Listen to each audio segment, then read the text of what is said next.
ಶ್ರೀ ಗುರುಭ್ಯೋ ನಮಃ. ಹರಿ ಓಂ. ವೈಶಾಖ ಮಾಸದಲ್ಲಿ ಆಚರಿಸಬೇಕಾಗಿರತಕ್ಕಂತಹ ಕೆಲವು ಹಬ್ಬಗಳ ವಿವರಣೆ ಹೀಗಿದೆ.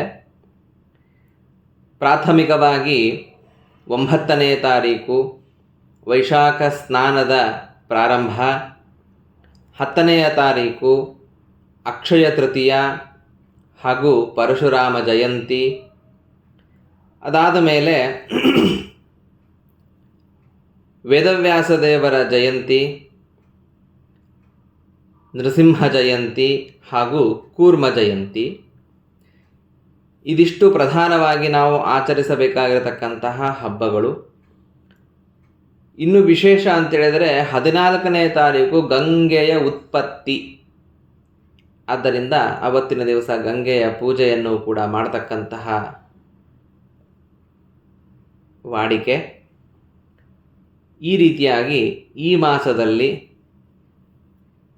ಆದಷ್ಟು ಧಾರ್ಮಿಕವಾಗಿ ದೇವತೆಯನ್ನು ಪೂಜಿಸಿ ಗುರು ಹಿರಿಯರ ಅನುಗ್ರಹಕ್ಕೆ ಪಾತ್ರರಾಗೋಣ ಅಂತ ಪ್ರಾರ್ಥಿಸ್ತೇನೆ. ಶ್ರೀಹರಿ.